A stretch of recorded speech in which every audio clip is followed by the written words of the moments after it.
Hey, quick video. Wanted to react to the event I did with my cousin Francine. I loved it. It was a wonderful conversation.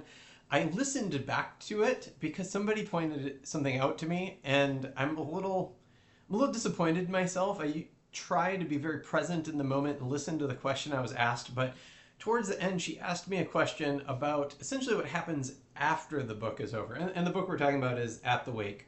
Um, and I It was a bigger question about forgiveness, acceptance, that kind of thing. And instead of taking her question the way she meant it to be, which was after you're done reading the book, because she literally says characters live on and all this stuff, right?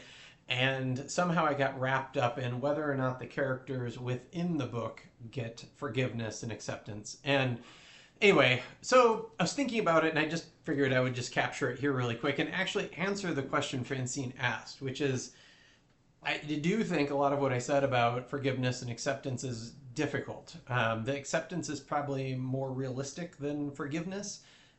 Forgiveness is, I don't know, it's difficult when you have somebody who has committed murder or rape or any kind of emotional or physical abuse.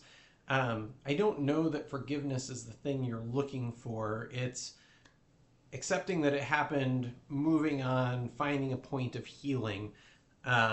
And in the case of this book, the person who was the perpetrator of all those abuses dies, and so the characters don't really get a chance, to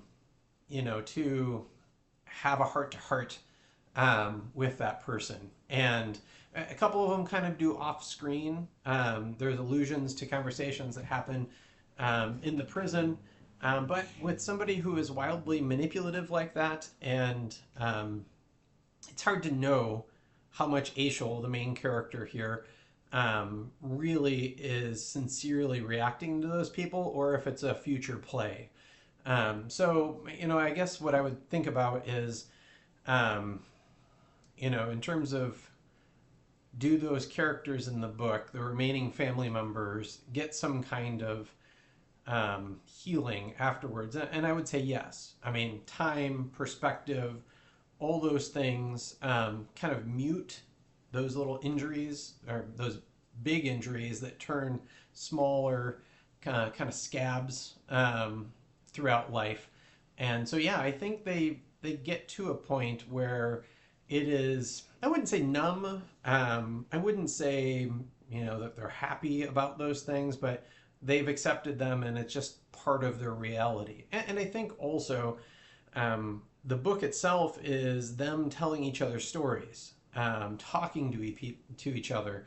And that conversation, I think, is a great way of, airing the grievances, but also having those conversations and the points of reflection.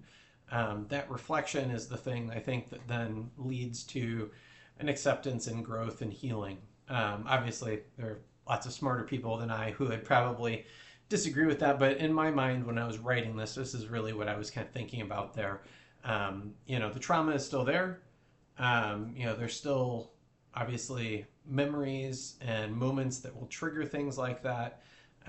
But in the case of a death like this, the active person who caused the trauma and the harm is no longer there to pick at those scabs, to kind of continue that metaphor along.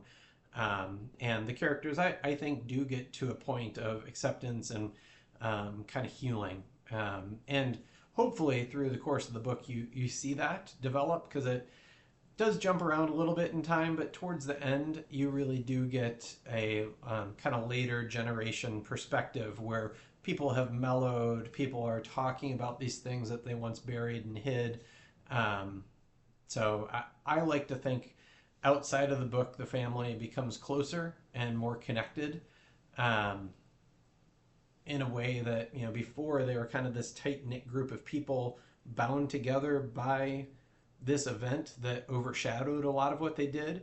And then after they've had a chance to process and kind of grow and talk about it, then they've had a chance to find other things in common and other reasons to spend time together. So anyway, if you have questions about at the Wake or any of my other books, hit me with them. I love those kind of questions. I'm happy to answer them. And Francine, I'm sorry I didn't pick up better on what you were asking me in the moment, but hopefully you'll accept this delayed response.